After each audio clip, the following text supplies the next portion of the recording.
Hi friends, எல்லோருக்கும் வணக்கம். அன்பு ஒன்றே அனாதி சேனலிருந்து அம்மா உங்களை சந்திப்பதில் மிக்க மகிழ்ச்சி அடைகிறேன். இன்றைக்கி என்ன ரெசிபி செய்ய போகிறோம் தெரியுமா? வாங்க வீடியோக்குள்ளே போகலாம். மிளகு தக்காளி கீரை பொரியல் செய்ய போகிறோம். மணத்தக்காளி கீரையை நம்ம உணவோடு சேர்த்து சாப்பிட்டு வந்தோன்னா நம்ம உடம்பு குளிர்ச்சி அடையும். மணத்தக்காளி கீரை நம்ம தொடர்ந்து சாப்பிட்டு வர உடல் உள்ளுறுப்புகளில் ஏற்படும் புண்கள் குணமாகும். கீரைக்கு தேவையான பொருளை பார்த்துடலாம். சீரகம் அரை டீஸ்பூன், கடுகு அரை டீஸ்பூன், வெங்காயம் 10 பல், மிளகாய் 2, ஒரு சிட்டிகை மஞ்சத்தூள், உப்பு தேவைக்கு ஏற்ப, தாளிப்புக்கு எண்ணெய் கொஞ்சம், மிளகு தக்காளி 2 பிடி எடுத்து வச்சுருக்கேன். 1/4 மூடி தேங்காய் துருவி வச்சுருக்கேன். கடாயில் கொஞ்சமாக எண்ணெய் விட்டு சீரகம், கடுகு, வரமிளகாய், நறுக்கிய வெங்காயத்தை சேர்த்து வதக்கவும். அதோடு நன்றாக கழுவிய மிளகு தக்காளி கீரையை சேர்த்துக்குவோம்.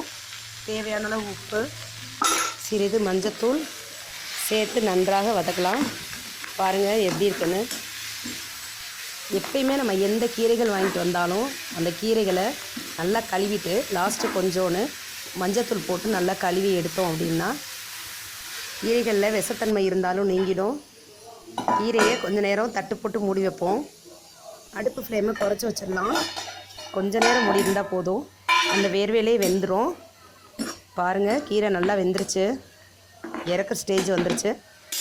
அதே போல் நீங்கள் கீரை சமைக்கும் போது சிறிது மஞ்சத்தூள் சேர்த்து சமைப்பதால் நம் வயிற்றில் இருக்கும் புண்களை ஆற்றும் தன்மை கொண்டது. தேங்காய் துருவல் சேர்த்தாச்சு, நல்லா கிளறிடுவோம். இந்த கீரையில் வைட்டமின் இ, வைட்டமின் டி அதிக அளவு உள்ளது. சருமம் தொடர்பான பல நோய்களை வராமல் தடுக்கும்.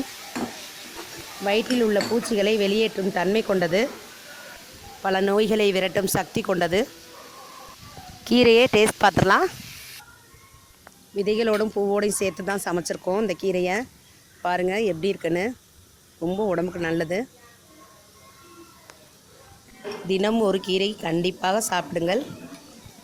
குடல் பிரச்சனையை தீர்க்கும் மணத்தக்காளி கீரையை சாப்பிட்டு சந்தோஷமாய் ஆனந்தமாய் வாழலாம்.